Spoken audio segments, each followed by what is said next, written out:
Weber and Rinnes test. The clinical examination of hearing loss should include differentiating between conductive and sensory neural hearing loss. There are different causes of sensory neural hearing loss, such as inner ear disease or damage to the cochlear nerve. In all cases, the perception of sound waves via both air and bone conduction is impaired. Sounds reaching the affected ear will therefore be perceived to be quieter than on the unaffected side.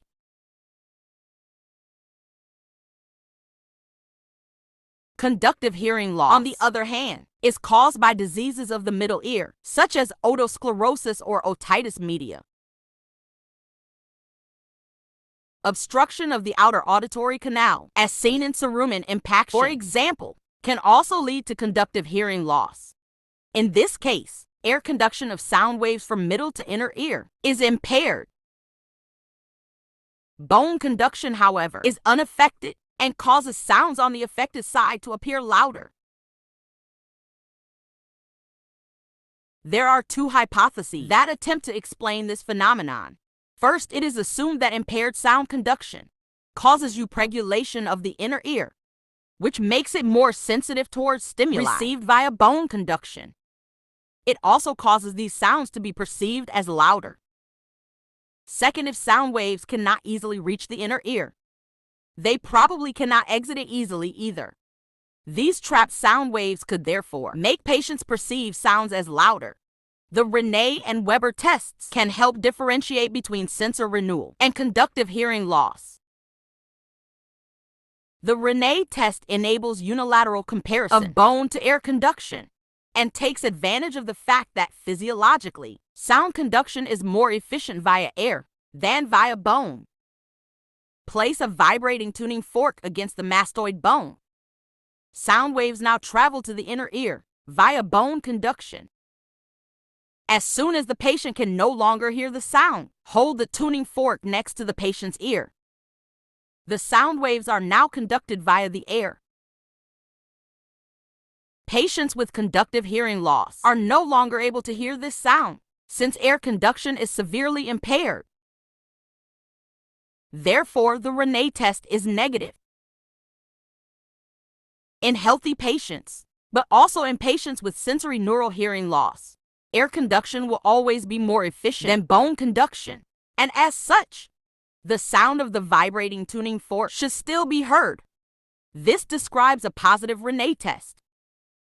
Alternatively, the test can be sped up by first placing the tuning fork against the mastoid bone, and then after a few seconds, holding it next to the patient's ear on the same side.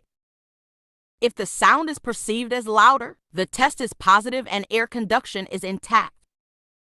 Should the sound not be perceived as louder, the Rinnes test is negative and conductive hearing loss should be suspected. The Rinnes test should always be accompanied by the Weber test to detect the origin of hearing loss and possible inner ear damage. The Weber test compares bone conduction in both sides. Start by placing a vibrating tuning fork immediately on the patient's head.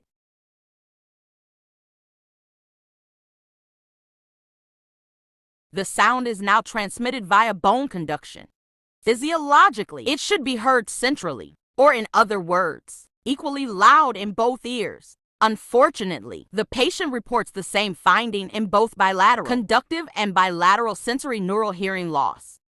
This can be the cause of falsely diagnosing a patient as healthy. If the sound is heard louder on one side, this is called lateralization. It can have two different causes. In the case of unilateral sensory neural hearing loss, sound lateralizes to the unaffected side. For example, in right-sided inner ear damage, the sound is louder on the left side. If unilateral conductive hearing loss is present, sound lateralizes to the affected side since, as mentioned before, bone conduction results in a sound that is perceived as louder. For example, damage to the right middle ear makes sounds louder on that side. Differentiating between sensor renewal and conductive hearing loss is only possible by interpreting results from both the Rinnes and Weber tests. To illustrate, the following test results show the clinically relevant constellations. Weber lateralized to the right. Rinnes positive bilaterally. Lateralization to the right during Weber test could indicate conductive hearing loss on the right side or left-sided sensory neural hearing loss. A bilaterally positive Rinnes test indicates that air conduction surpasses bone conduction on both sides, thereby ruling out conductive hearing loss. This test result constellation supports left-sided sensory neural hearing loss, as seen in inner ear damage.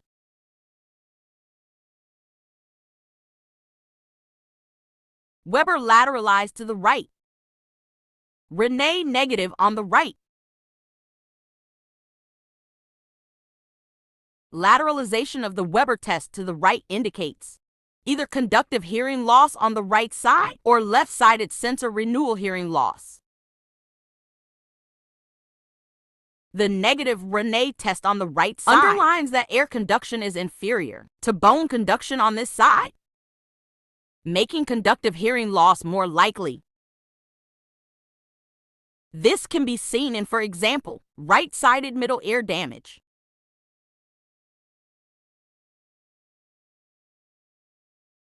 Weber no lateralization, Rinnes positive bilaterally.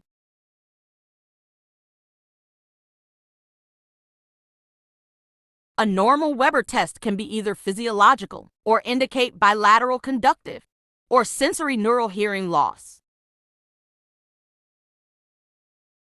The bilaterally positive Rinnes test signifies that air conduction surpasses bone conduction on both sides. This rules out significant conductive hearing loss. In conclusion, the test results indicate either normal findings or bilaterally equal sensory neural hearing loss.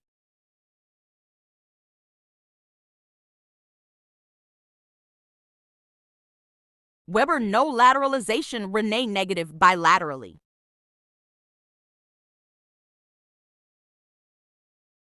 Contrary to the last case, the bilaterally negative Rinnes test means that air conduction is inferior to bone conduction on both sides, indicating conductive hearing loss.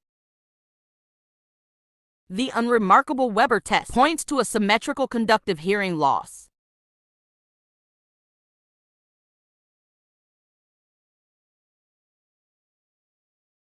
The Rinnes and Weber tests are easy and quick methods for differentiating simple forms of conductive and sensory neural hearing loss. More complex illnesses, such as combined conductive and sensory neural hearing loss, often result in test results that are difficult to interpret.